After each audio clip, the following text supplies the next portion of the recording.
Welcome back, you horrible lot. I don't know why I started with that. Trench Crusade has announced its next Kickstarter. It's going to be in October. I'm going to put a link in the description so you can check it out. This isn't a paid or sponsored thing. I'm just really into Trench Crusade at the moment, and I thought, since that Kickstarter has been announced, why don't we take a little look at some older Trench Crusade miniatures, along with 3 of the newer ones, which I'm so excited that they sent over. I'm properly hyped about being able to paint some mechanised infantry for New Antioch.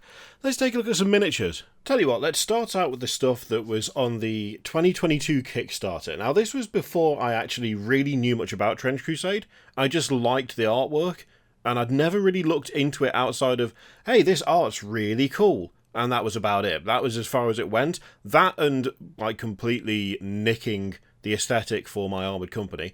It was just like, oh, cool, you can get the models now. Awesome.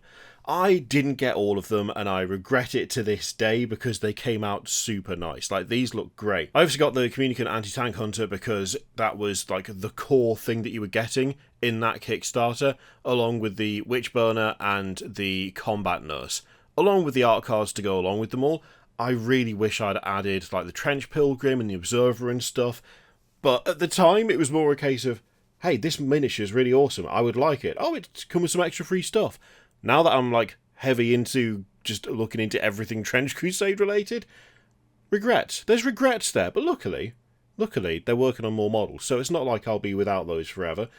But yeah, these looks absolutely fantastic. I love this. It's a really, really nicely done miniature. A little bit of a pain to put together. Some of the, contact points were super teeny tiny, and it took a bit of, super glue activator to get them to stick.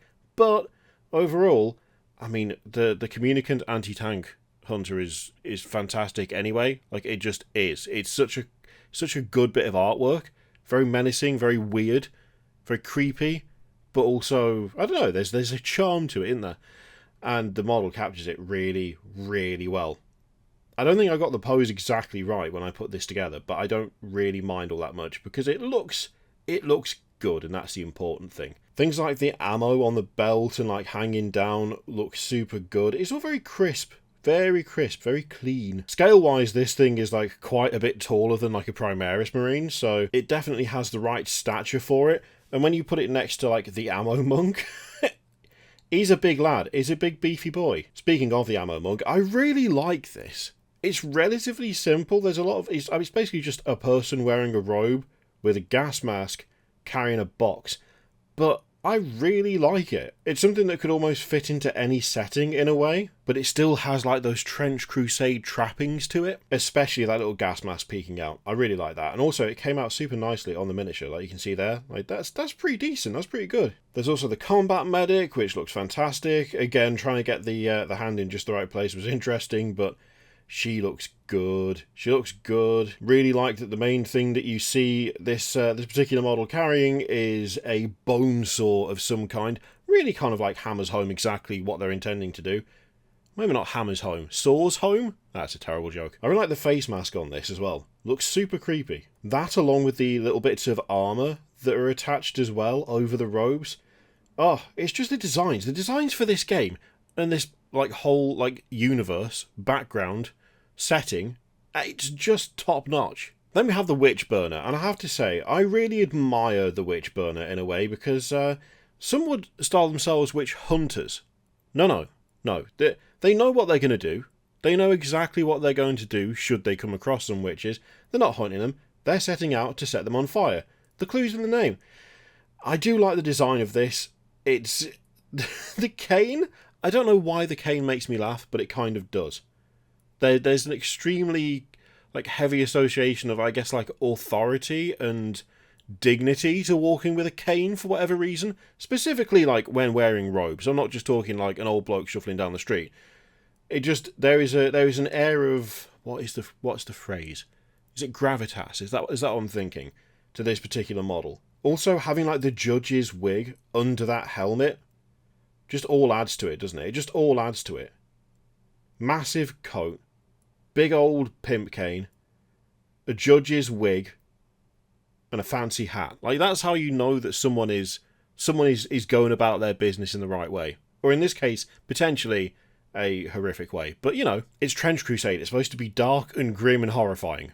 And the guy is called a witch burner, so you can be pretty sure that whatever he's doing is probably going to end up being fairly horrifying. If not for you, then for the person that he's decided is a witch. Now, I'm super excited about these because these are the new Antioch mechanized infantry. They were sculpted by Wilph from Diverging Realm. Insane sculpting work from Wilph on these. And in fact, all the Diverging Realm stuff looks incredible. But these are going to be part of the new Kickstarter, I believe, and they very kindly, Trench Crusade, sent over these for me to print out.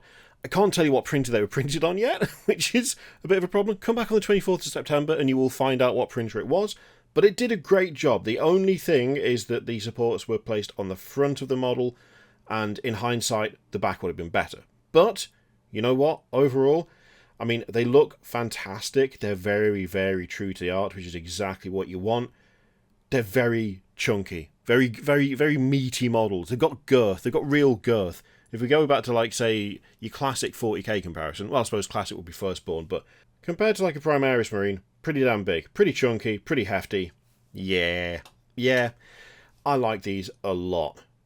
You've got a war pick and a big old shield. I do like the kind of viewing slot through the shield as well. I keep marvelling at how nice the chainmail looks on this as well. A large part of that being, of course, the printer it was on. Also, the diesel generator on the back looks really cool. Actually, having said that, I'm pretty sure it's a diesel generator. I need to go back and have a look at the lore primer, don't I? Because is it a diesel generator on the back of these, or is the diesel generator on the back of the Shrine Anchorite, which I also have to print out? I've just not been able to. You can be sure there'll be a video on that when it's done, though, because I'm really excited about that. I'm really excited about the Shrine Anchorite. I absolutely love these chunky, hefty boys. Look at him go. Look at the gun as well. The gun looks fantastic. I do like the amount of, like, damage to the armour as well. There's not a huge amount, but it's like it's enough to show that it's worn and used, but also not so much that it looks like it's been neglected. They're very, very cool sculpts. Also like the studs on one of the legs. I really like that. That's a nice little touch as well. I'm becoming something of a sucker as well for just the way Trench Crusade has got these interesting and experimental weapons, along with just a halberd. Just a normal halberd or a normal Warhammer. Just something pretty dated by the standards of the fact that a lot of them are using guns. It's not even like a 40k case of weird psychic weapons or force weapons, or, I mean, technically just a chainsaw, which we're best not go into that because it doesn't make any sense in any setting really. But I just love that these have just got big, massive, standard weapons, plus a guy with some sort of machine gun type thing. One of the many things that has made me really fall in love with Trench Crusade. Oh, they do look good. They do look good. I'm like, I'm weirdly excited for everyone else to be able to get their hands on these. Even though I have got no part of it, I'm just like, it'd be so cool to see what people do with them, you know? Now that I've got them, I know how I'm going to paint them, and I'm really looking forward to seeing what everyone else does with them. I bet there's going to be grime. Grime for days. So there you go, next time you see these, they will all be painted. I'm making that promise to you, and I may even keep it sometime this year if you're really, really lucky. Like, we're talking super lucky. Surely I'll have them painted before 2025, surely. Yeah, so the new Trench Crusade Kickstarter, as I say, there's going to be a link in the description. Once again, it's not a sponsored thing. I'm just really looking forward to it. Thank you very much for watching. I will see you next time for whatever the next thing is. Actually, I think tomorrow... Yeah, no, tomorrow is going to record more of the Trench Crusade lore primer. So, I guess more of the same, kind of. I'll see you then.